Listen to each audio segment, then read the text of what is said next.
जय यादव की बढ़ी मांग, डेट्स को लेकर हो रही है मारामारी। भोजपुरी फिल्म इंडस्ट्री में आजकल हर कोई एक्टर जय यादव के साथ काम करना चाह रहा है।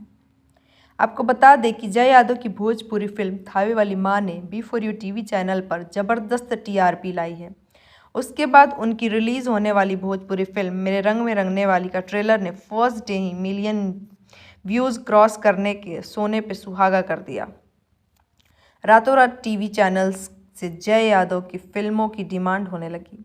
उसके बाद क्या था, निर्माताओं को जय यादव को लेकर फिल्म बनाने की होड़ सी लग गई है, जिसकी वजह से जय यादव की डेट्स को लेकर काफ़ी मारामारी हो रही है, क्योंकि हर कोई अपनी शूटिंग पहले करना चाहता है।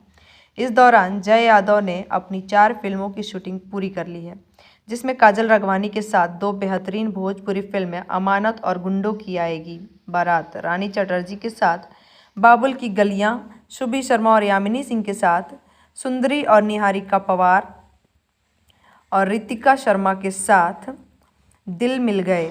अभी जय यादव बहुत ही सिलेक्टेड फिल्म कर रहे हैं, जिसमें आम्रपाली दुबे के साथ की भगवान बनौले जोड़ी, काजल राघवानी के साथ देसी लव और रखवाला, जिसमें हीरोइन का चयन होना अभी बाकी है। जय यादव बहुत जल्द world wide records, Tanvi multimedia और महेश पांडे प्रोडक्शन हाउस के साथ भी फिल्म करते हुए नजर आने वाले हैं। जुड़े रहिए बूम भोजपुरिया के साथ। सिनेमा इंडस्ट्री के लेटेस्ट फिल्मी खबरों के लिए हमारे चैनल को सब्सक्राइब ज़रूर करें और बेल आइकन को दबाना ना भूलें।